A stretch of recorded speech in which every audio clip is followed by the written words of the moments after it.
igama ibenhle kwabangcwele. Umphathi wenkonzo. Amen. Nkosi yasezulwini baba. Ngicela umvangeli uZungu wase Ulongene angilekelele Nkosi makhosi Jobu umpha isibusiso. Amen.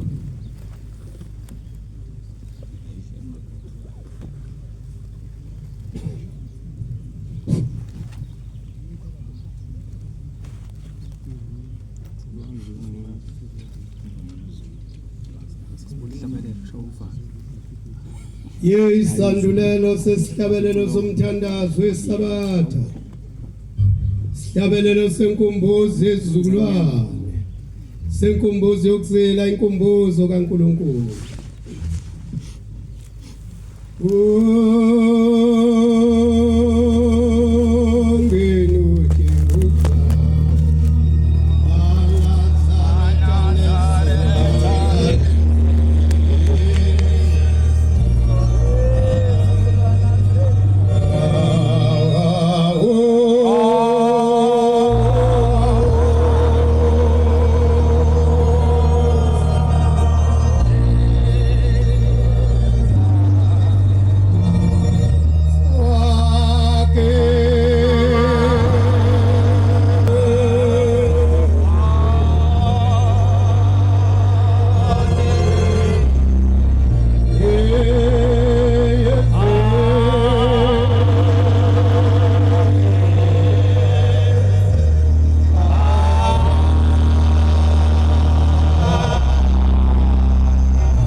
Siyasizulwini. Ngiyabonga uNkulunkulu muhle ukuthunywa ezulwini. Ngiyacela ngeNkosi yamakhosi uNkulunkulu abe ngakimi. Umsebenzi wasezulwini ungonakali ezandleni zami. Ngicela uNkulunkulu abe ngakimi nemindeni yakithi. Ayikhumbula la ikhona ingolisi nayo. Ngoba kangiyazi la ikhona yaziwa kuye kuphela. Ngiyabonga kakhulu ukungilekelela. Celela isibusiso ezulwini. Ngizocela abantwana abahle baNkulunkulu ngengoma ka57 amavesi ambalwa. Ngibe novalo ke abanye abantu mhlawumbe bayajabula mabethunyiwe. Ngibe saba ke ngoba azi ukuthi ngizohamba kanjani. Mawuthunywa umuntu omdala ohlala njalo ubalisa. Kuthi Nkosi yami ngabe ngizokwenza kwenzeke yini. Ngwenza isiseni ngikuthunyiweyo. Ngiyacela ke uNkulunkulu namandla ukuthi ukuzokhulunywa ukhulunywe uwe. Kube wena Nkosi yamakhosi onika abantwana bakho okufanele. Ngicela ingoma lapha ka57. Siyafuna indlela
Nkosi yamakhosi siyabonga somnganisi sibonga khunjulo kwakhokho bethu okwathi zonke izizwe wasikhumbula ngikhumbula ngolunye usuku ukukhuluma umfundisi uKhumalo waseNewcastle uthi wake kwathi ngolunye usuku kwagula intombazana baze befika beyithandazela uthi kwase kukhuluma umuntu uthi weKhumalo angisili demoni mina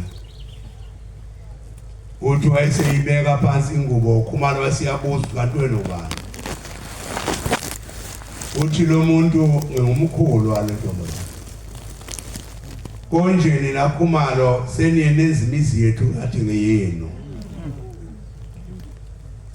ithi futhi nina senenza sengathi uShembe waziwa yini yithe saya kumvelinqanga sathi baba usikhohlwe ngani thina sizwe simpisholo uma uhambela zonke izizwe kodwa thina usikhohlwe uthi lapho bakhona umhlangano ukuthi uNkulunkulu uzokwehla ezekithi kodwa nina senishaya imithetho aniceli kithi emizini yethu bantwana abahle bakaNkulunkulu siphambi komnikazi unyazi lwezulu amen ngiye ngihlupheke ngingedwa ukuthi konje unyazi uma ucinga wena uwedwa ungaliqala ngani ngoba akangangalutho ithi Inkosi isiqu sesibili ithi ayikho into enkulu nenhle nengababazeka emhlabeni ngaphandle komNazaretha amen bantwana abahle bakaNkulunkulu sengathi okunye singakubukisisa unyazi alifani nomuntu uShembe akafani nomuntu ngeke futhi afane nomuntu uShembe akanasi isono uShembe akanalo icala ngolunye usuku ePhakameni kuShabadala bathi kwathi kuyisabatha othi ubhombela akuthatha ocelemba namasikela namageja kuyiwe esicawini kuyosetshenzwa ngesabatha khuluma umnikazi wesabatha ngesabatha bahamba bafike basebenza wababusisa Inkosi nibusisa uthi ke bese niyasuka ke la seniye emakhaya niyosebenza ngesabatha niyobona emzini kuba njani ngoba kwakwenza umnikazi wesabatha bantwana bakaNkulunkulu amen ngolunye usuku ungena impahla yasesitolo ePhakameni uselithi Inkosi yamakhosi ilanga abafana akekho umuntu obengamfana enkosini elanga nekhaya bangumfana umuntu olapha nje umfana umfazi njalo tjela labafana bagibele lolini bahamba bona nempahla estation kwahanjwa ngempela ngesabatha kwakusafaka amasudu bafake bodokada abantu julo baba udaka thutho amasaka la alethwa la ePhakameni yesabatha uShembe akanalo icala bantwana amen uShembe akanaso isono amen uJulayi ngaleso sikhathi kodwa yena uthi abasebenza abantu emva kwalokho wathenga izinkwa ngesabatha wanika abantu badla uthi umkhophala ndwendwe zabanye la ngaseLundi la ngabikho uLundi bathi beyelinda yafa iloli yalala khona la qhamuke ihuka libhekele libalandela umhlangano uthi how nilale lapha bathi baba selifile njalo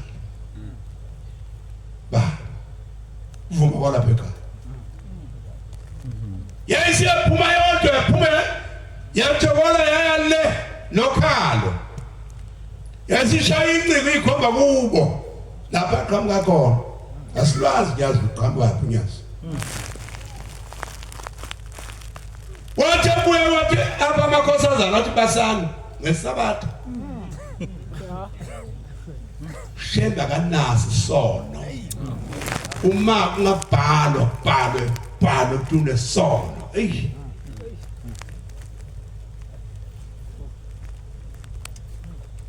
uthi ucabekhulu umqophela wabaswa waphekwa iphalish uthi lalethwa kuye wafika wafaka ubhobo eqeda isabatha eqeda umlilo lapha kule phalish wathi nikala bafana baphuze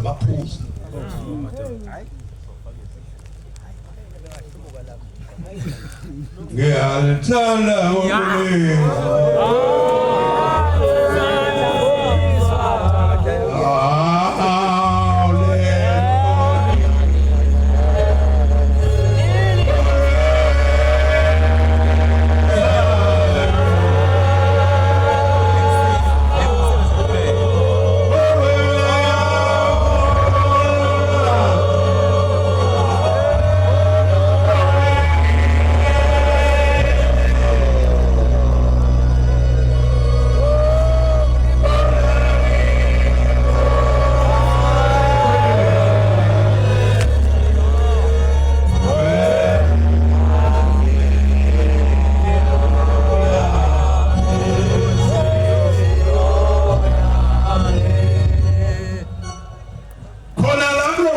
Judea.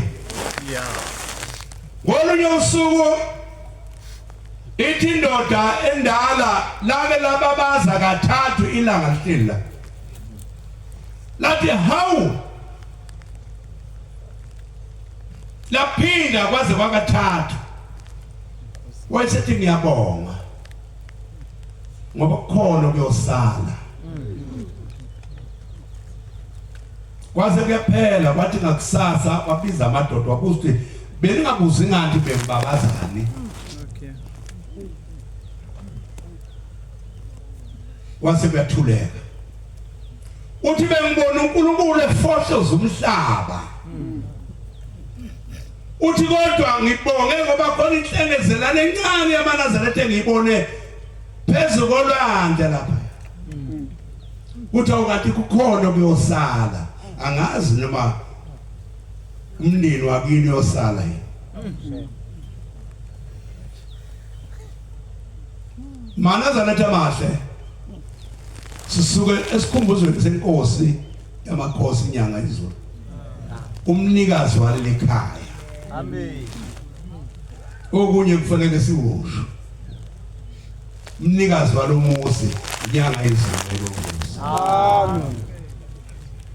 Umnikazi umuzi wasekwazini inkosi ilanga lamalanga. Khuluma ngamapasi abiza lapha alamakhosi engakhuluma ngawo.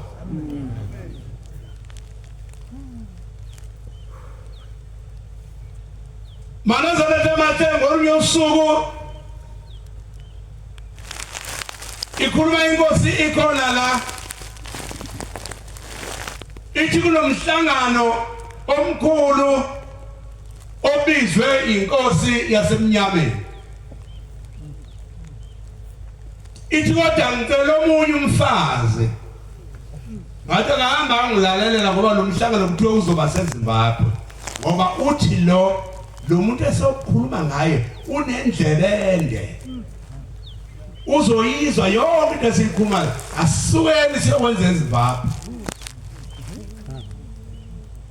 Uthi bahamba njalo bafika le uthi lo mama awu baba abazi ukungibona uthi ngizokufihla. Kwaze kuyafika kuyadikidwa. Leli bandla silenza njalo baliphele noma sihlikize. Basho izinto eziningi. Kodwa kwaphinde kwayilo nkosikazi otshela lapho ukuthi cha mina nginaliso bathi hawu uphuma bona mfazi uthi naye lokuniqalele nje ngikhuluma bengikhona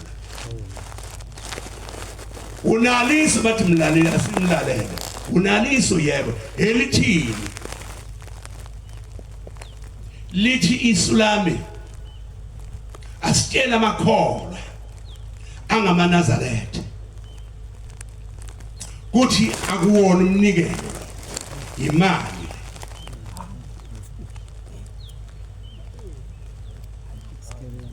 bayezwa abantu endlini amen asitshela amaNazaretha ukuthi akuwona umnikelo angasabi ukulokho kuthiwa umnikelo imali le yathenga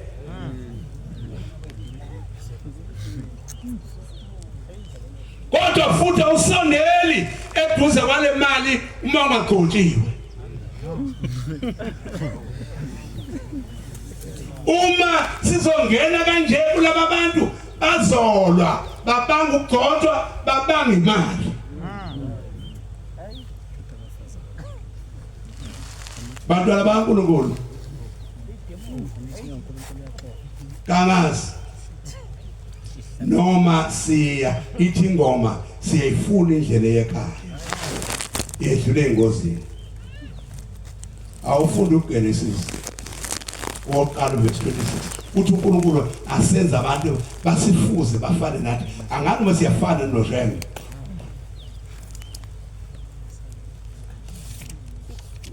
funda ngabo ithola wathi uThixo ithi wathi uThixo asenze abantu ngomfanekiso wethu asenze abantu ngomfanekiso wethu basifuze babuse phezu kwezinhlanzi zolwandle naphezu kwezinyoni zezulu naphezu kwezinkomo nakho konke lokho kufuyiweyo naphezu komhlaba wonke inkosi kusisi asenza abantu basifuze simfuzile noNkulunkulu ngabe ushembe konje simfuzile yini awufunda uJeremiya 7:7 ngiyafunda nje ngazi ukuthi uthini bantwana bathe baNkulunkulu sikhuluma indaba kaShembe ukuthi konje le nkonzo mhlambe yombuzo ngabe siyiwo yini amaNazaretha ngabe asifani ni nawo asifanisi nthina nawo kodwa okuqinisekile asibe ngamaNazaretha iqobo lawo amen konje iNazaretha liyalwa yini nelinye ngabe linayo inzondo ngabe linayo ni igubu iNazaretha ngabe linawo konje umbango ngabe liyakwazi nokweba uthi namhlanje akuwona umnikelo imali le uma uyiNazaretha awukwenzi lo angazi ngabe ayakwenza engekwenza awufunda ithini ukhuluma ngani konje yebo ithi yima esangweni lendlu kaJehova mama esangweni lendlu kaJehova umemezela abantu umemezele khona lelizwi uthi yizwani izwi likaJehova ithi izwani izwi likaJehova unyazi lwezulu usefikile eJudiya nina nonke abakwaJuda nina nonke sizwe samazulu emngenile ngalamasango kuba nimdumise uJehova inkosi kusise eningene ngalamasango banidumise uNkulunkulu ayibonge Nkosi amen uthino Isaiah 30:1 verse elodwa nangisasi kahle ngiyasho nje wazi bakusho njalo 30 elodwa angazi batwana bakhe baNkulunkulu sifuna indlela yekhaya ukuthi yiyo yini konje le sikuyo yini. Oh, kubantwana abahlubukileyo. Uma sihlubuka abantwana baNkulunkulu uJehova sitshela indlela yokuya ekhaya ezulwini silathe thina sihlubuke siyaya lapho unyazilutha siya khona hlala phansi.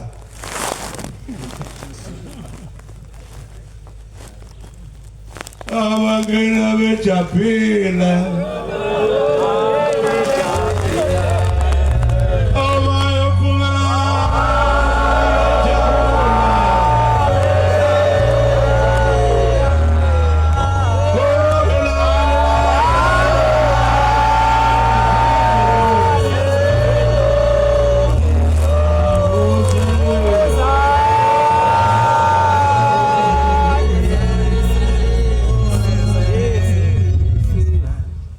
inyanga ezulu ngolunye usuku Nkosi yamaNazaretha khuluma nela baba amaNazaretha aphuza utshwala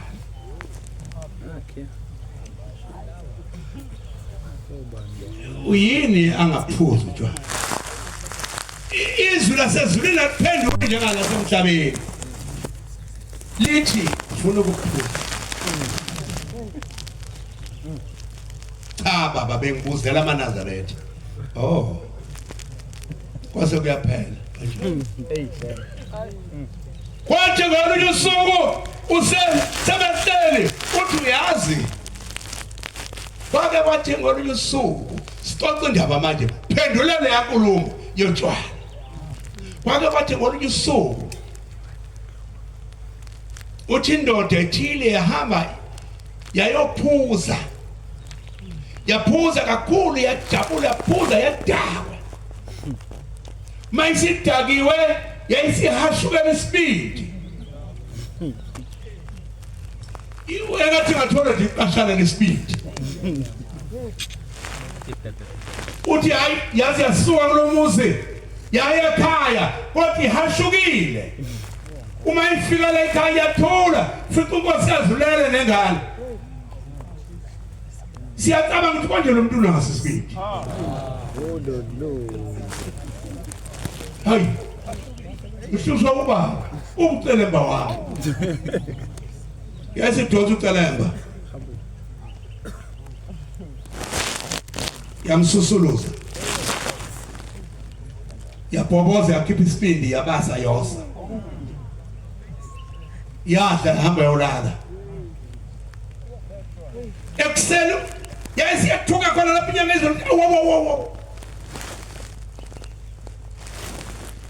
uthi ekuseni wangena umfowabo wathi mfowethu bengizocela ukuthi umasipani banange wathi hawu mfowethu yelani leli gazi wathi sibona lenje yami hamba kwakho bese baba ngumsindo nomfowabo hamba kwakho nawo sibona nomfazi wami hawu mfowethu yelani leli gazi lolu semnqumile umngakhe ngesibili uthi utshwala bulungile sibanibani wathi awu baba yayabulungile wathi ngakho uNkulunkulu kaShembe athi bangakuphuza utshwala amaNazaretha konje ngabe sebeyaphuzwa leka hayi ayabulala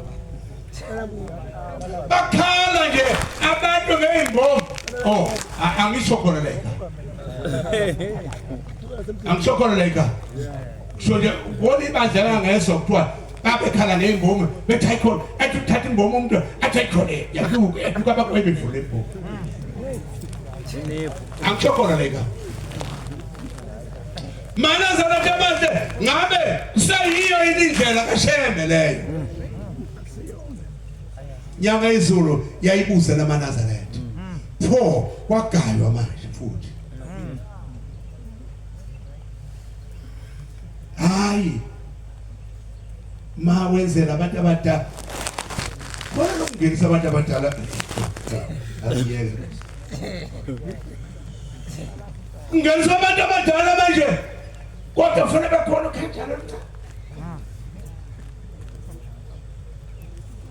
ngoba phela ophefeni novuke bambe babe nandini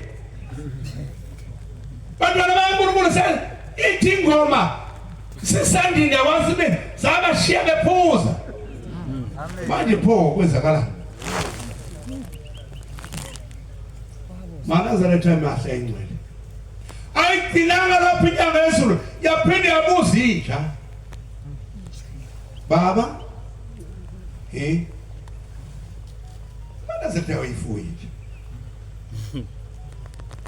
ufuna ukuyifuya lapho ngibuzela Manazaretha hayi nenkinga kodwa ngalunye usuku yabuya impendulo uyazi ukuthi ngelinye ilanga khona indoda sekuyaxoxa eyayinenja yayo eyithandayo base yahamba siyawela uphuma neinkomo zakhe mayifika lapha egula lo muntu etotoba mayifika lapha kwabehlula ukufa etabeni wasiyaphuma umoya inja ke iyawazi umsebenzi yawudalelwayo isibhucu yeswana naso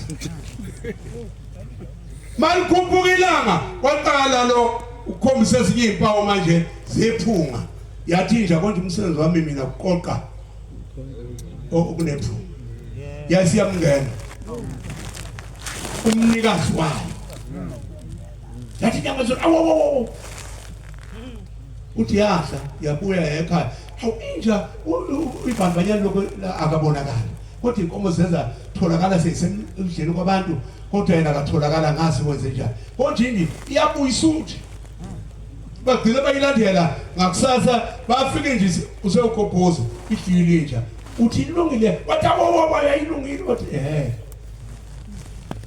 ingaphi ethi uNkulunkulu kashembe Manazaretha ngayifuyi nje ngoba inja iyakwazi ukuphula umthetho yona igcina umthetho wayo ukuthi mina ngabekela ukuthi ayikwazi ukuthi uMosu wonakele ingabuzi Manazaretha mahle ingcwele sengathi uNkulunkulu angesiphi inhlanhla yokugcina imithetho kashembe amen sihambe ngendlela le uNkulunkulu afuna basihambe ngayo unyazi lwezulu bantwana abahle baNkulunkulu uphakathi kwethu akekho futhi omunye amen namhlanje mangilalela bathi ophuthi ayikho into ewuJesu uJesu akakaza bemhlophe uJesu kwakungumuntu wala yonke into ithi Nkosi makhosi ngokungahlobela lapha etabeni hambani nengapha nibheke lapha basikwewa ukuthi nizobonana bacinga babuyela hayi baba sipolo wathi bukani lapha ebhaleni babuka angabona uthi alibona ufa uqobeza lomnyama bathi silibona ukuthi ithuna lika Moses afaka wona lisuku abakhomba ngale lapha sesihlala khona masina ngale sathi bafica iziza ezintathu lezi uJesu wayiphezulu khona kulelizwe kodwa manje abantu laba bamhlophe befika babona ubungcwele uthi hey labantu banegugu base bethatha beyoshonza lepheshe yonke le ayikho lepheshe yala kulelizwe no Christ ngenqamzona wala ekhaya amen njalo kolunye usuku lapha eThusini kwakunomhlangano omkhulu eThekwini uma ifika lapha kubizwe zonke inkonzo kwakukhona Manazaretha ukhona amaziyolo ka uyamazi uGethu ubaba umfundisi uMthiyana wayadakela lapha ngakubo wayenamabandlaza awuhlolele ngakithi uGethu Ndlovu kodwa ithi nguwe hlabelela Gethu ukemvona Manazaretha leyiyona gcwele phansi ahleli phansi uthi ngiyabonga Manazaretha nani ziyoni ngoba kukhona ukubodwa nikugcinela uJesu ngiyasibona isihludu angizazi kuleza manje iyona angicela izona njalo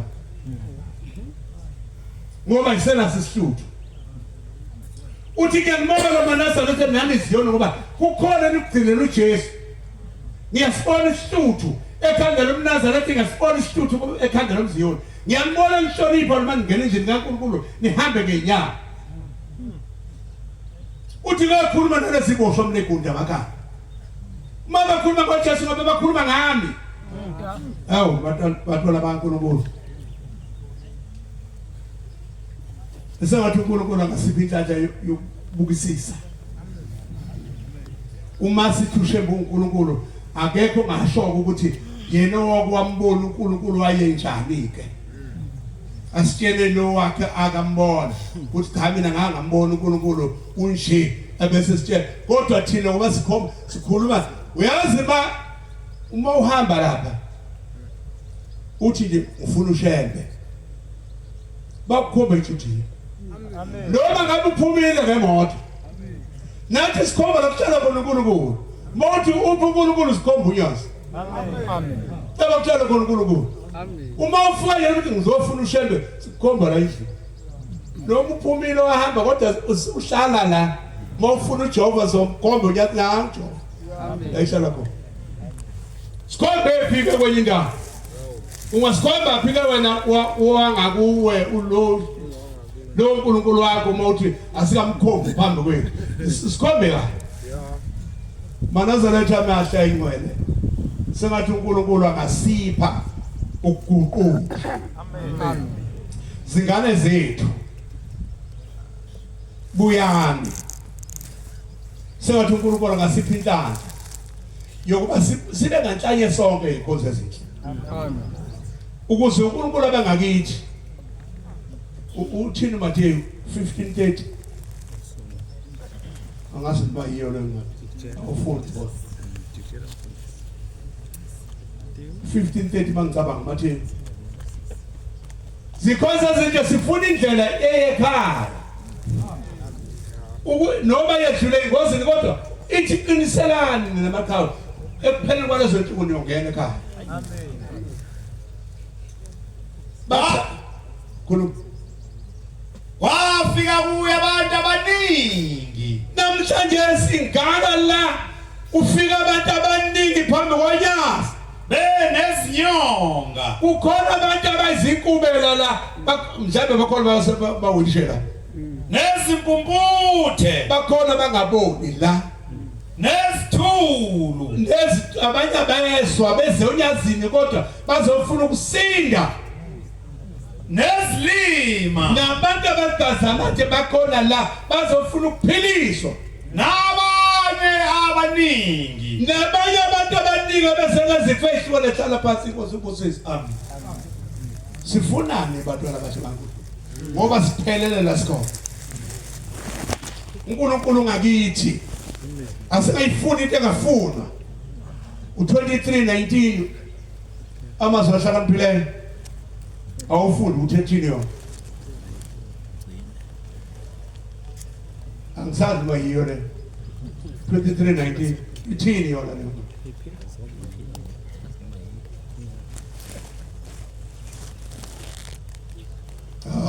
bangasazi lezi ndaba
Shembe uhlakaniphe nihlakaniphe ingane zethu uyiqondise inhliziyo yakho emkhondweni wezwi likaShembe unyazi lwezulu ungabi phakathi kwezinseli zewayini musungena phakathi kwabantu abaphuza utshwala naba iziminzi nabantu abathanda kakhulu inyama uba isitawa nesiminzi bayakufikelwa ubumpofu osibusisi ngikhuze mina ngakithi kuza bathi ukuthi niyathanda kodwa ukuyodla ikhanda inhloko emsini yabantu inqoko zangaphandle zigezwa izinja niyakwazi ikhothwa lapha zingcanga inqoko nje la ngaphandle insile kodwa izinja nithi liyakazwa nje isula futhi usula noma ngani nangomswane lesulu Jona kosh mana zala tamata sila ngwele ngoba sihamba noNkulunkulu ongcwele kayibonge Nkosi amen uma sele Roma 12 verse 9 no 10 awufuni ukuthi thini leyo bangazi 12 no 9 10 mavesi amabili ngizaba ababasasi lezindaba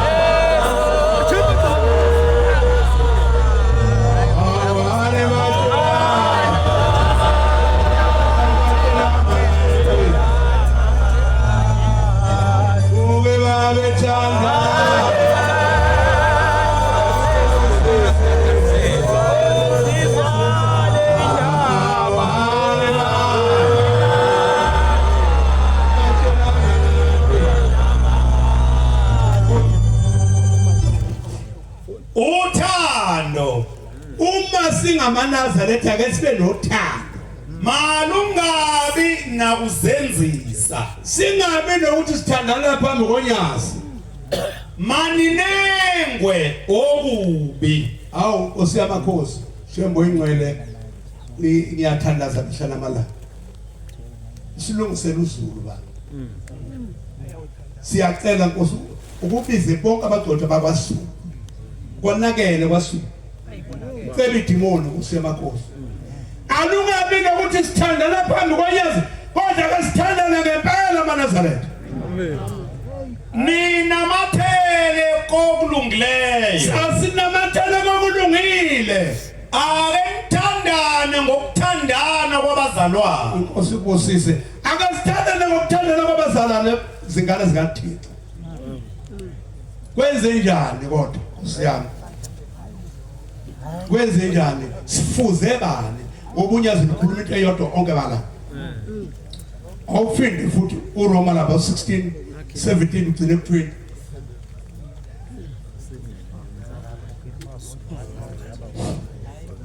ngiyaniyala abazalwane ithi lengothi ngiyaniyala abazalwane ukuba niqaphele abaxabanisayo qaphelana abaqamba manga belitofe bese liba yilento uNkulunkulu angayifuni nabakhubekisayo nabantu abasuka namanga ngapha awase ngapha bese niyahukana ningabuki nini ukuthi ukhona unyawo phakathi kwethu singamaNazaretha bephambene nokufundiswa elifundileyo base Korinto 1 nithethe kubo Nkosi kusisi funde base Korinto 1 Then about woqala base Korinto 10:11 iverse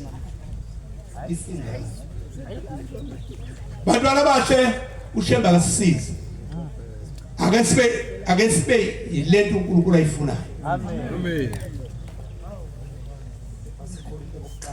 yebo 1:10:11 verse amavesi nje ngiyaninxusa abazalwane ithi ngiyanxusa abazalwane ngegama lenkosi yethu Kristu ngegama lenkosi yethu uNyazi lwezulu ukuba nikhulume izwi libe linye nonke Nkosi kubusise amen Jehova ngcwele Thixo simakade wezulu ngiyagijima kakhulu ngibalekela isikhathi sakho besiyo lethemba lethu ngimuntu ogijima kakhulu ngenzela ukuthi ungasoleke ezulwini uNkulunkulu omuhle Mthandazo wami munye Nkosi. Akusibize sonke kwaZulu. Abagcotshwa Nkosi yamakhosi. Kabezosho phambi kwakho ukuthi babangani. Yini abakabahlambulukelane bezithe yo singaye entabeni bakithi kuyilele phalish engilibukayo. Sikhoze ezinhle akasibe ngamakhola. Akabuye ukunukwana. Ngeke ngekho. Kodwa senze lento ngoba kuwona wethu lomsebenzi wonyazi. Amen. Makuthiwa kwenziwa ukuthi akasingaphambani phela. Uma kuzothiwa sinobhekele bekhona basina babhekele. Iyaphi le ngqola le? Ubhekele umntu ubhekele yini le? Ningabanga bani? Ngoba ingoma kaNkulunkulu ithi abantwana baNkulunkulu bathanda. Jehova unomusa uzongikhumbule nomndeni wakithi. Nabantwana bakithi nezwe esikulo uNkulunkulu akhumbule abantwana bakhe bonke uNkulunkulu athemba babheke. Ngicela ubaphe inhliziyo benye yokulalelana sibe yinto eyodwa manazaretha amahle sengathi bantwana baNkulunkulu kungethi ma kumenyezwa mina kusabele wena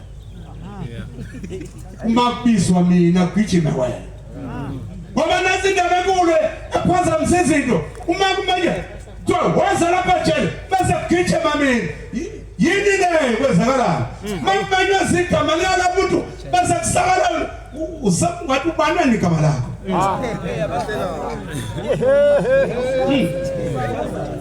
Yebo ingcwele uyabonga baba sentshenziswe ezulwini Inkosi ayibusise izulayo amen. Siyabonga amazwi omnandi sokubuza inkosi izingosisi.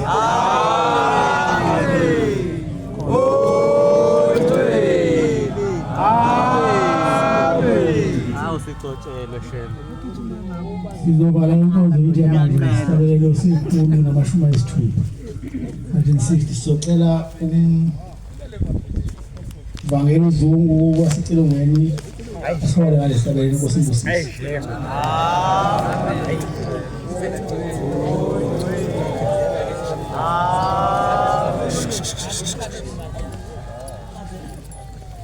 Inkosi isibaphamela kanjani?